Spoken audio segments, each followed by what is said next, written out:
বাংলাদেশ জাতীয়তাবাদী দল বিএনপির স্থায়ী কমিটির সদস্য ডাক্তার এজেডএম জাহিদ হোসেন জানিয়েছেন, দলের ভারপ্রাপ্ত চেয়ারম্যান তারেক রহমান কয়েক সপ্তাহের মধ্যে দেশে ফিরবেন। আমি কয়েকদিন আগেও বলেছি, আপনারা দেখতে পাবেন যে কয়েক সপ্তাহ বলেছিলাম, ইনশাআল্লাহ কয়েক সপ্তাহের মধ্যে ইনশাআল্লাহ তারেক রহমান এসে বিএনপির নির্বাচনী প্রক্রিয়া নয়, গণতন্ত্র পুনরুদ্ধারের শেষ লগ্ন সেটির নেতৃত্ব দিবেন জনাব তারেক রহমান। তিনি বলেন, গণতন্ত্র পুনরুদ্ধারের আন্দোলনের শেষ প্রান্তে এসে নেতৃত্ব দেবেন তারেক রহমান। বৃহস্পতিবার সকালে বিশ্ব ফার্মাসিস্ট ডে উপলক্ষে ডিফ্যাবের সদস্যদের নিয়ে বিএনপির প্রতিষ্ঠাতা জিয়াউর রহমানের সমাধিতে পুষ্পস্তবক অর্পণ করেন ডক্টর জাহিদ। পরে সাংবাদিকদের সঙ্গে আলাপকালে তিনি জানান, বিএনপি প্রায় 18 মাস ধরেই নির্বাচনের প্রস্তুতি নিচ্ছে, তবে এখন পর্যন্ত কাউকে মনোনয়নের ব্যাপারে সবুজ বা লাল সংকেত দেওয়া হয়নি। খুব শিগগিরই মনোনয়ন চূড়ান্ত করা হবে।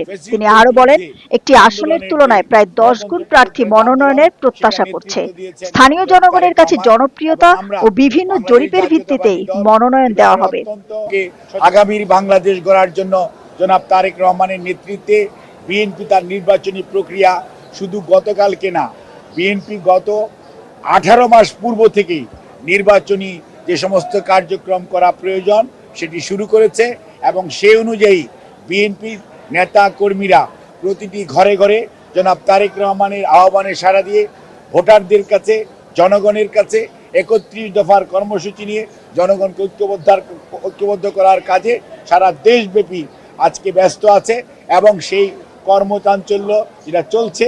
আর আপনারা যেটাকে নির্বাচনী প্রক্রিয়া বলেন, অর্থাৎ মনোনয়ন, বিএনপি এত বড় দল আলহামদুলিল্লাহ যে বিএনপির মনোনয়ন প্রত্যাশী মানুষের সংখ্যা যা সিট আছে তার কম হলো 10 গুণ আছে।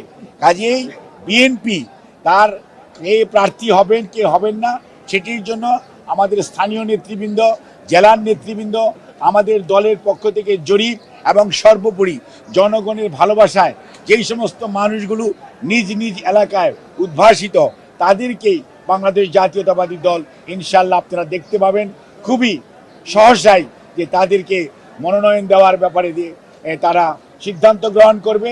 এ সময় নিউ ইয়র্কের রাজনৈতিক নেতাদের উপর হামলার ঘটনাকে আওয়ামী লীগের প্রতিহিংসার রাজনীতির বহিঃপ্রকাশ হিসেবেও মন্তব্য করেন তিনি। দিলরুবা খান, দৈনিক আর নিউজ।